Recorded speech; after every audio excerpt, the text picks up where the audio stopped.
زما نوم ملک مجاهد خان شینواری دی. په کوهاټ ګامکول کې د افغان مهاجرینو خدمت کوم. مونږ په کیمپونو کې ژوند کوو. کوم حدودات چې مونږ ته د پاکستان د حکومت او د هغه وخت د مشرانو د خوا نه وښودل شوي وو، مونږ افغان مهاجرین په هماغه حدوداتو کې رئیسار یو او هماغه حدوداتو کې ژوند تیروو.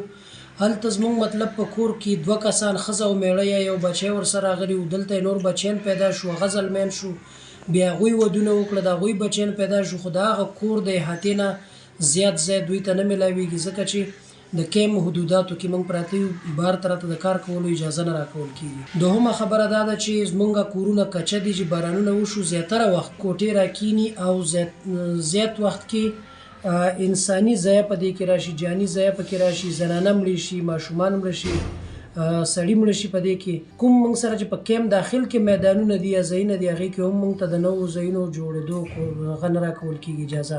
موږ د حکومت پاکستان نه، خصوصا د افغان کمیشنر صاحب نه او د UNHCR نه غوښتنه کوو چې د پاکستان د اعلی حکامو سره وګوري چې موږ ته د کیمپونو سره نږدې چې کوم میداني علاقې دي، خالي ځایونه دي، چې هغې کې موږ ته د کورونو جوړېدو اجازت راکړي او ورسره د بلاک لګولو اجازه راته راکړي، ځکه چې افغان مهاجرینو په لسهاوو کورونه ړنګ شو او په لسهاوو په سلهاوو زنانه او ماشومان پکې مړه شو. د دې نه علاوه داسې کیم کې داسې ځایونه هم شته چې د هغې کرایه زموږ پاکستانیان ورونه د موږ نه اخلي.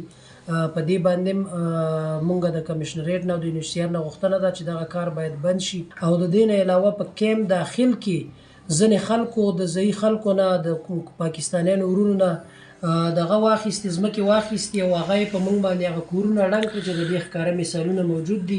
میډیا ورباندې خبره ده، افغان کمیشنریټ UNHCR دا ورباندې خبر دي او هغه کورونه ړنګ شو، اوس په هغې باندې مارکیټونه جوړېږي.